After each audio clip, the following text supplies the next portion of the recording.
Fair use only. Welcome back. And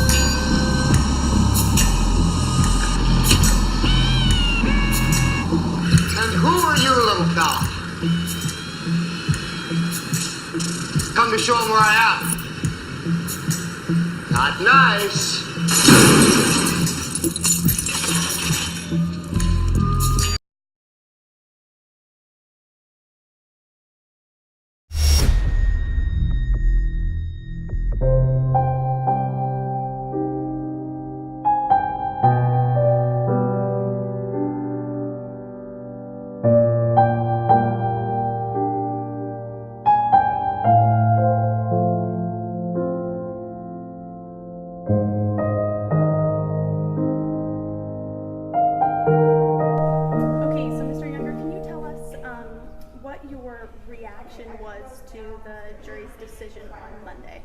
Well, I was just completely shocked. I mean, we put up an email from Miss Georgelis to me in which she contemplates cutting the penis off my son.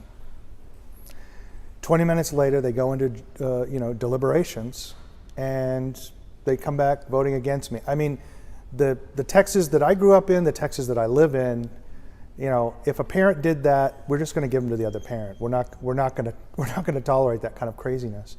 So it just tells you, I think, really how far our society has changed, and how much less Christian we are in the way we think about things now.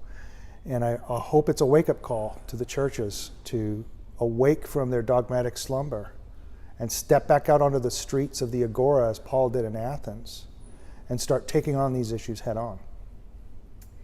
And how are you feeling going into the judge ruling today? Are you optimistic, or what are kind of your thoughts so far?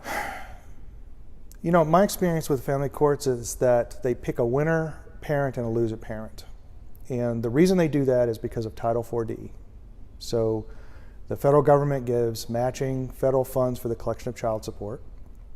It's about $750 million to the state of Texas alone. It completely funds the Texas Attorney General's office, for example. It's a lot of money, okay? And so we actually have a statute on the books that says the courts have to act in such a way to maximize Title 4D reimbursement money. And in order to maximize that money, one parent has to have the children and another parent doesn't get the children. And the parent that doesn't get the children has to pay child support. I call that the loser parent. And what the court will do is it will interpret all evidence against the loser parent every single time. So my experience since I've been designated the loser parent is that the court will do its worst, and I fully expect it will. Did you expect the national outcry against this injustice that has kind of launched? I mean, I'm sure you've seen the governor's tweet that they're going to be investigating into this. Yes, I predicted it. The very first interview that I ever did was with Luke Macias, and I said, I don't believe Texans will allow this to happen to children. When I wrote my dossier, which you can get on savejames.com, you can download my dossier. I gave that to the custody evaluator. That's my story, the whole story I told him. I warned him that this issue has the potential to create massive social unrest because people will not allow this to happen to children. They did their best to suppress me. They did their best to push me down. And what most fathers do is they get along to go along. They get scared, they run out of money. Well, I'm not backing down. This is my son's life, and I'm not backing down. And I was not surprised at all that Americans stood up for my son, because that's what Americans do. Do you plan to appeal, or what's your plan if things go the worst? I've always said no matter who wins in this case, it's going to be appealed.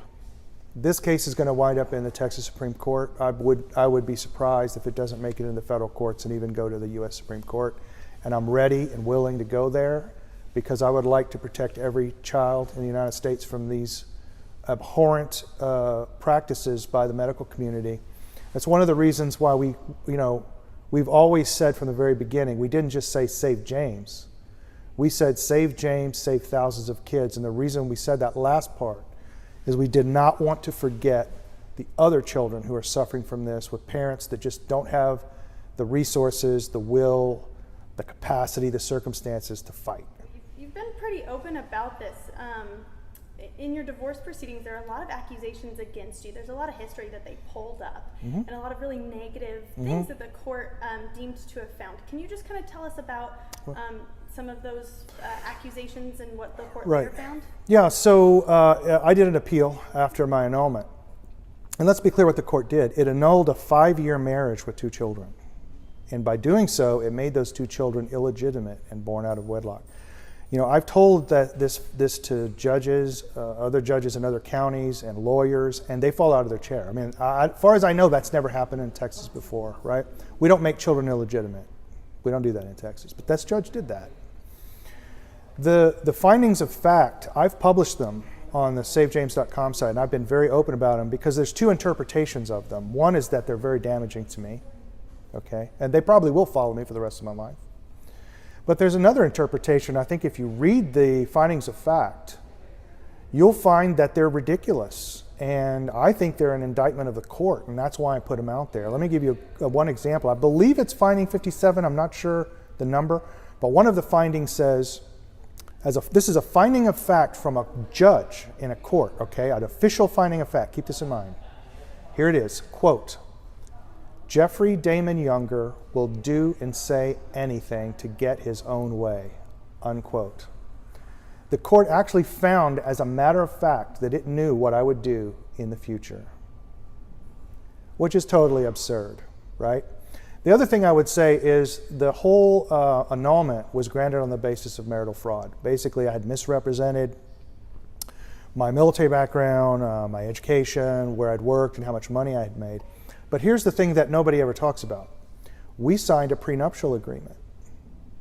And in the prenuptial agreement, we disclosed 7 years of employment history, 7 years of address history, all of our bank accounts, all of our retirement accounts and financial assets, all real property that we owned, all personal property that we owned.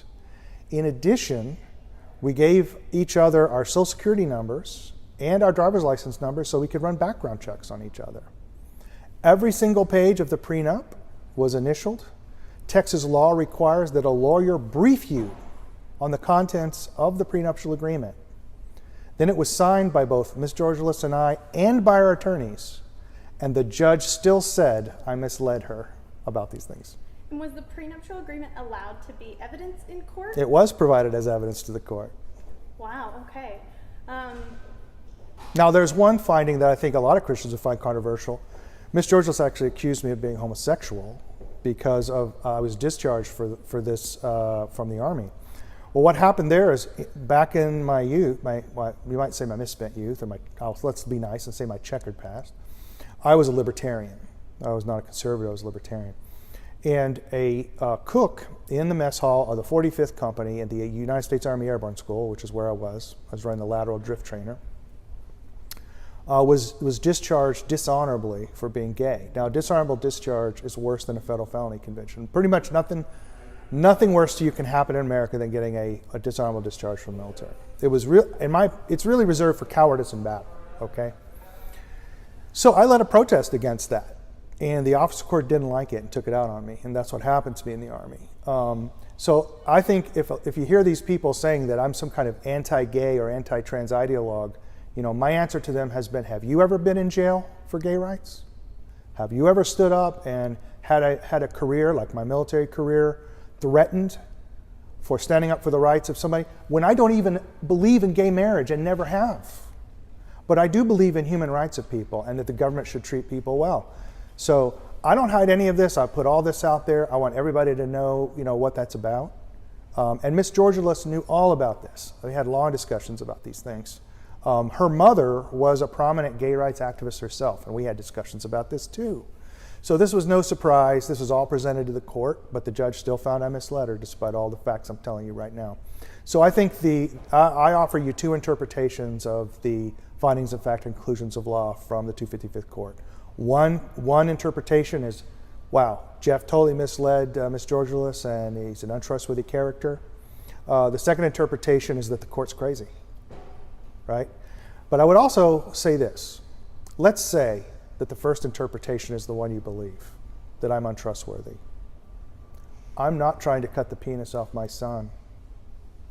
And I'm not trying to cross-dress my son and mislead him into thinking that he's a girl. And I'm not pushing my son towards medical transition.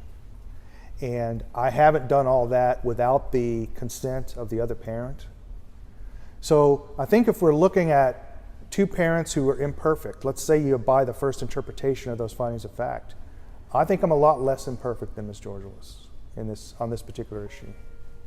And what can people do to help support this cause? We need to pass a law against this in Texas. And this shouldn't happen to any other child. The family court should not be hearing these cases. CPS should simply be taking these children from parents who do this to children and giving them to parents who won't. And where can people go to learn more about the case and to support you in your endeavors? You can go to SaveJames.com. You can also go to the Save James page on Facebook. And there's a lot of updates there, and there's a very active community there that are also focused on saving James, saving thousands of kids. Awesome. Thank you so much. Thank you for watching Hidden Hand, your one stop for esoteric readings, historical and media analysis, and so much more. I have come here to chew bubblegum and kick ass. And I'm all out of bubblegum. Thank you for watching Hidden Hand. Let me know what you think below. One love, one vibration.